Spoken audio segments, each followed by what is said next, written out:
Tur ir vesela virkne iebildumu vai papildinājumu iesniegus, bet tiešām tas parādnieks punkts katrā tēma tā iepriekš saistībā ar šo te konkrētu apvērumu nediskutēt, ir plašāk savu. Bet tātad piedāvāja tā kā juridiskais birojas ieteikt virzīties cauri likumprojektam priekšlikumiem. Un tajās situācijās, kad mēs nonākam pie tāda no priekšlikumiem vai pie kāda no pantiem, kur tad atbilstošie precizējumi būtu dāvami, tad es aicinu tās personas, kas pārstāv atbilstošās institūcijas, nekautrēties un arī ņemt vārdu un izklāstīt savus iebildumus vai savus priekšlikumus. Pirmais ir juridiskā biroja priekšlikums pār 14, pār pirmā pānta 14 daļu. Tā, saskaņā ar Latvijas iekļūtas valsts robežas likumu 14. pantu personu uzturēšanās valsts robežas joslā ir aizliegta. Likumā ir ļoti strikti izņēmumi formulēti. Un tātad ir tikai loģiski, ka likumā parādās atbrīvojums no nodokļa attiecībā uz šīm zemes platībām. Taču piedāvātajā redakcijā šis atbrīvojums ir formulēts tā, ka tā saņemšanai ir nepieciešama vairāk nosacījumu iestāšanās. Šis atbrīvojums attiecās uz jebkuru personu, kā uz valsti, tā uz privātpersonām, bet tomēr ar nosacījumiem, un šī prasība ir attiecīgajai zemes platībai ir jābūt kadastrāli uzmērītai un kā atsevišķai zemes vienībai, tai pilnībā jāatrodas robežas joslā, tikai tad ir iespējams saņemt šo atbrīvojumu no nodokļa. Tā praktiskā situācija ir tāda, runājot ar autoriem šobrīd, īpašnieki ir dažādās situācijās.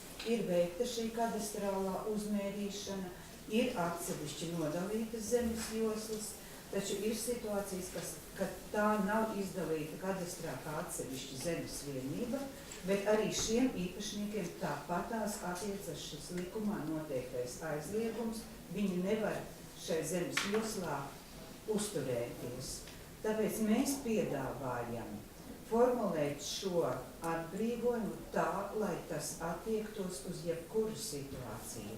Ja zeme ir īpašumā un tā atrodas šai robežas joslā, tad šo atbrīvojumu piemēro. Tur, kur mēs tomēr saskatām problēmu, ir tas, un te jāatzīst, ka pašvaldību savienībai vēstulē ir pamatoti arī papildinājumi šim priekšlikumam, ir nepieciešama informācijas nodošana pašvaldībām. Pašvaldības nevar nofiksēt šo situāciju pašas par sevi. Viņām ir jāsaņem šī informācija, lai šo nodokļu paziņojumu sagatavotu un atbrīvojumu piemērotu. Es zinu, ka šeit ir arī valsts zemes dienesta pārstāvji, es aicinātu uzklausīt zemes dienestu, tāpat arī likumprojekta autors par to, kāda varētu būt šī informācijas apmaiņa, tā, lai pašvaldības visiem vienādi piemērotu šo atvieglojumu un neizvirzītu nesamērīgas prasības īpašniekam, tātad ieguldīt līdzekļus, kas ir būtiski lielāki nekā saņemamais atvieglojums un kadastrā reģistrēt šo zemi kā atsevišķu zemes vienību, kāda varētu būt samērīgāka līdzekļi saņemt informāciju, nodot pašvaldībām, lai viņas varētu šo atvieglojumu piemērot visām personām vienīgi. Paldies par šo informāciju. Tātad pēc būtības mums ir šeit tas jautājums jāsadala divās daļās. Pirmais ir tas, ka pirmā lasījuma redakcijā bija runa par zemes vienībām, kas pilnībā atrodas Latvijas Republikas valsts robežas joslā. Tagad gan juridiskais birojs, gan arī pašvaldību savienības priekšlikumā ir runa par zemi, nevis par zemes vienību. Ja? Tātad pēc šo te zemi, kas atrodas robežas joslā. Pēc šo daļu, manuprāt, ka iebildumi nevienām šeit nav, es neredzu vismaz. Un tagad ir otrs jautājums par to, kādā veidā tad pašvaldības saņem šo te informāciju par šo te zemi, kas atrodas joslā, kas tad robežas joslā, kas tad arī izsauc, teiksim, aplikšanu vai neaplikšanu ar nodokļiem. Tā. Vispirms to šiem valsts zemes dienestam tiešām vārds. Kā tad mums vajadzētu skatīties? Un kāda varbūt ir iecerētā šī informācijas nodrošināšanas kārtība? Labdien, jā, Valsts Vidrina Valsts zemes dienesta ģenerāla direktore. Praktiski tas likuma projektā tika virzīts ar priekšlikumu, kā informāciju nodod. Šobrīd tas ir pārējais noteikti, mums ir pateikts, ka tā ir nodrošinājuma valsts aģentūra, jo šobrīd pēc esošās kārtības situācija tāda, ka iekšlietu ministrija vai tā institūcija, kurā tātad ir jāatsamina šī zemes vienība, praktiski nodrošina šo uzmērīšanu, un tā ir tā institūcija, kas arī šos datus arī padod. Tāpēc šajā gadījumā, ja tiek diskutēts un runāts par to, ka jāmaina ir redakcija, tad es piekristu pašvaldības savienības sniegtai redakcijai, kas norāda to, ka vai nu ministru kabineta noteiktajā kārtībā, vai arī jau likumā ir noteikti institūcija, kura tad šos datus padod, bet datus noteikti pados šī iekšlietu ministrijas padotības iestāde. Tā kā zemes dienests pats neveic šādu veidu informāciju, ņemot vērā to, ka pašlaik notiek arī aktīvs darbs arī pie robežas demarkācijas procesiem un visu pārējo, līdz ar to datu nepārtraukti precizējas un koriģējas, ja mēs runājam par Latvijas valsts ārējo robežu, un attiecīgā institūcija vienmēr ir tā, kura tos datus iedod gan zemes dienestā, kā pēdējos uzmērītos, gan arī attiecīgā institūcija. Tā kā mēs esam par to, kādā normatīvā dokumentā ir jānosaka institūcija, kura to datus padod. Paldies! Vai Finanšu ministrijai ir, kas sakāt šeit bija?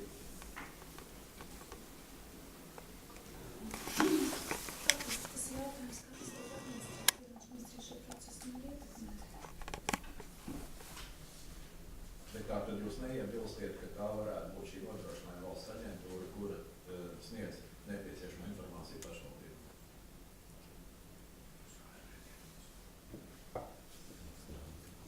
Tad es jautāšu pašvaldības savienībai. Tad ir jūsu vēstulīte ar priekšlikumu, vai jūs piekrītiet tam, ko Zvidrīnas kundze teica, un šādu risinājumu?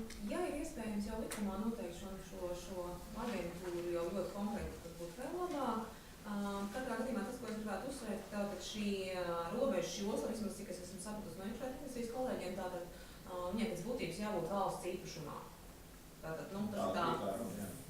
Un tātad viņi šobrīd viņu uzmēra, viņi tātad arī nosaka šo robežu joslu, un tā atrašanās, neatrašanās, cik es saprotu, tātad uz austrumu robežas puses tā ir viena situācija, savukārt uz Eiropas Savienības iekšējām robežām tā ir īstenībā varētu uzlies un tā tālāk. Bet mūsu tas lūgums ir tas, tā kā šī zemes vienības konkrētā, kas dažādos īpašumos ir, šī robežas josla var atrasties dažādi, un dažkārt pat arī pats īpašnieks var nezināt, kur īsti šī robežas josla ir, kamēr nav precīza uzmērīšana veikta. Līdz to, lai varētu administrēt šo nodokli, mums jau vajadzīgs tātad par katru īpašumu saņemt, tātad cik kvadrātmetri atrodas šajā robežas joslā. Ja tas tiek nodrošināts, tad nav problēma šo normu administrēt. Un tas jau bija pašvaldības savienības iebildums jau tajā mirklī, ka šis likumprojekts tika izsludināts valsts sekretāra sanāksmē. Un tā kā mums ir jāatrod visādi kompromisi, tad tā saskaņotā redakcija aizgāja tā zemes vienības pilnībā atrodas šajā valsts robežas joslā, bet īstenībā mēs jau saskaņošanas procesā pašā sākumā izteicām līdzīgu šo iebildumu kā juridiskais birojs. Ja šī zeme sāk neaplikt ar nodokli, tad viņa būtu jāapliek visa, un šī informācija attiecīgai valsts institūcijai ir jābūt jau šobrīd fakti, tā nav vēl šobrīd precīzā uzmērīšana, jo nekustamā īpašuma nodokļi, mēs arī citos gadījumos ar to precizitāti, kāda tā informācija valsts reģistros ir, tāda arī mēs strādājam. Paldies. Man ir jautājums Anitas kundzei un juridiskā biroja. Ja mēs atbalstīsim, veidosim komisijas priekšlikumu atbilstoši tam, kas ir pašvaldības savienības vēstulītē, tad mums arī pārējais noteikumos vajadzēs kaut ko minēt par šo ministru kabineta noteikto kārtību informācijas sniegšanu. Tābūt. Pašvaldības savienības iesniegtajā priekšlikumā ir formulēts deleģējums kabinetam noteikti institūcija, bet tur nav par kārtību. runāts, kādā sniedz šo informāciju. Ja ir nepieciešams arī deleģēt kabinetam noteikti kārtību, kādā sniedzam informāciju, tad ir jādomā par šī iesniegtā pašvaldības savienības priekšlikuma vēl precizēšanu, ne tikai institūcija, kuras sniedz, bet arī kārtību, kādā sniedzam šī institūcija. Un tad tas varbūt pat nebūtu pārējais noteikti, tā būtu patstāvīga norma, tik tālu, cik tālu acīm redzot sakārtotos vispār valsts robežas un šo zeļu atsavināšanu. Bet tas būtu vairāk gadu tomēr periods un darbotos samērā ilgi šī norma. Es vēlētos sniegt nedaudz papildus informāciju. Valsts zemes dienas pārstāvu šodien sēž blakām. Un es gribētu informēt, ka iekšļietu ministrija šo informāciju par valsts robežas joslu saņem no valsts zemes dienas. Tā kā iejauka šajā visā valsts iekšļietu ministrija, kā atbildīgo institūciju par informācijas sniegšanu būtu, es domāju, ka šis ir valsts zemes dienas atbildība. Nē, te kaut kas iet par interpretēs. Iekšļietu ministrija no valsts zemes dienesta pieprasa informāciju ar to, lai valsts zemes dienesta nosaka valsts robežas joslu atrašanās dabā. Tā ir valsts zemes dienesta darbība. Jā, prieks tātad.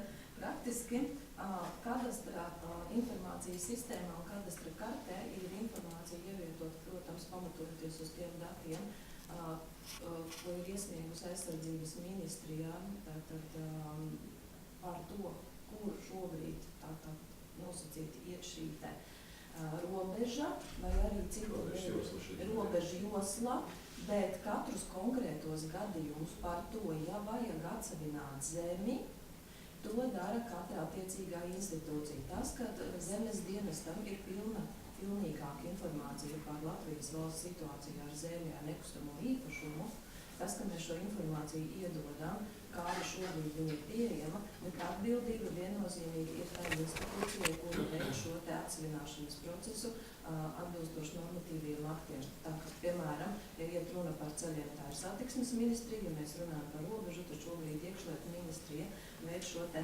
atsevināšanas procesu. Tas, ko mēs arī pieprasām, zemes dienas ir pieprasījis atbilstoši Eiropas komisijas regulām, ir tas, ka mums ir jānodrošina informācijas sistēma par apgrūtinātajām teritorijām, kur robeža, protams, ir viena no sastāvdaļām no faktoriem, kas mums ir jāiekļauj. Tātad, ja es pareizi sapratu, pašvaldības savienības viedoklis ir tāds neatkarīgi, vai šī te zemju sadalīšana, atsavināšanās un neatsavināšanās, vai tā ir notikusi, ka tā informācija jau šobrīd iespējami drīz vajadzētu būt tādai, ka ir skaidra visa zeme, kur atrodas robežas joslā, un ka šī zeme ar nodokli nav apliekama. Un pašvaldībām ir jāsaņem informācija neatkarīgi no tā, kāds ir šis zemes stāvoklis.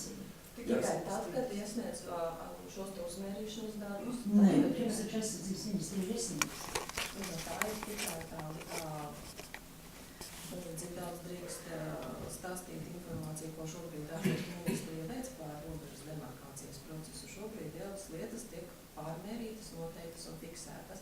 Šobrīd daudz lietas tātad robežā vai zemes vienībās ir ar novirzi. Un attiecīgi katru individuālo zemes vienību glabā uzmēra par daudz. Tāda ir šobrīd tā situācija, kāda ir kadastra informācijas sistēma.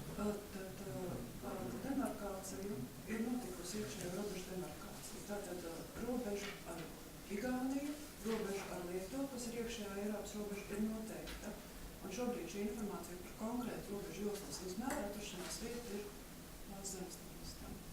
Un iekšlietu ministrija šo informāciju izmanto tikai un vienīgi tad, ja tiek veikta zemes vienība atsevināšana.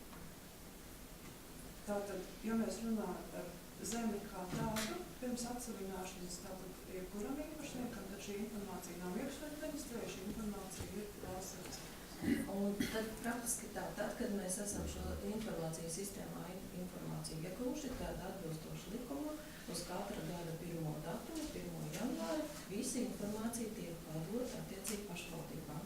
Bet, ja gadījumā, ja šie individuālie gadījumi, kad tik tiešām gada laikā notiek šī datu sakārtošana un pārmērīšanas darbi, tad, protams, tad mums ir lūgums, ka iekšlietu ministrijas attiecīgā institūcija. Paziņojums un jūs pašam saņemat. Jo šobrīd tiek fiksēta tikai uz konkrēto datumu. Likums nosaka, ka mēs aktuāliem datus padodam. Bet, protams, par to mēs varam vērtēt un skatīties, kādu procesu atrunāt, kā mēs nododam šo informāciju. Jo vēlreiz, ja es pareizi saprotu, tā, tajās situācijās, kad, teiksim, iepriekš bijusī zemes būs jau sadalīta tajā, kas ir robežas joslā un kas nav robežas joslā, tur būs atsevišķi nodalīta robežas joslā atrodošā zemes vienība, un par to būs informācija atbilstošai pašvaldībai. Tajās situācijās, kad zemes vienība vēl nav sadalīta, arī šajā situācijā atbilstošai pašvaldībai vajadzētu saņemt informāciju par to, cik daudz cik kvadrātmetru no konkrētās zemes vienības atrodas robežas joslā un cik ir tā pārējā teritorija atbilstoša, un tad to pārējā teritorija apliek ar nodokli un robežas joslā atrodošos teritoriju neapliek ar nodokli. Es saprotu, ka iedzer ir šādi. Tad mums vienkārši ir vajadzīgs saskaņots mehānisms, kādā veidā šī informācija, acīm redzot, tiešām no zemes dienas nonāk pie konkrētajām pašvaldībām. Tas, ka tur ir, teiksim, starpresoru informācijas apmaiņa, uz katru gadu šī informācija var precizēties, tas ir dabisks precizēšanas process, kurš vienmēr būs šāds te vai ne, kurā situācijā. Līdz ar to tas jautājums ir, kas tad būs tā ministra kabineta noteiktā institūcija? Vai tas būs valsts zemes dienas, vai tas, ko jūs minējāt iepriekš nodrošināja valsts aģentūra, es saprotu, ka to ir iebildumi no atbilstošā resora puses. Vai mēs varam uzreiz ierakstīt konkrētu vārdu šodien ministra kabineta noteikto institūciju jau likumā, un tad tas būtu visvienkāršāk, tad tur nav vairāk vajadzīgi nekāda spēlēšanās ar kabinetu noteikumiem. Tas būtu spēlētāk un vienkāršāk. Vai mēs varam vienoties, ka mēs rakstām, teiksim, šeit atbilstoši valsts zemes dienesta sniegtai informācijai? Jā, lūdzu. Varbūt priekšsēdētāji punkts vieglāk ir. Ministra kabinets ar to institūciju, kas to darīs, mēs pieņemam lēmumu. Mēs zinām, ka tā informācija jāsniedz pašvaldībām. Ko mēs te mocamies šodien? Man nav pārliecības, ka viņi no šī galda, kad atbilstošās institūcijas vienosies. Bet taču viņas tagad horizontāli jau veselu gadu strādā kopā atbilstoši Kučīnskas valdības uzstādījumu. Bet vēlreiz, ministra kabineta. Ja mēs varam atvieglot šo komunikācijas procesu, tad, manuprāt, mums tas ir jādara. Nu labi, ja grib mocīties, nu tam mēs arī. Tātad, jā, lūdzu, zinības.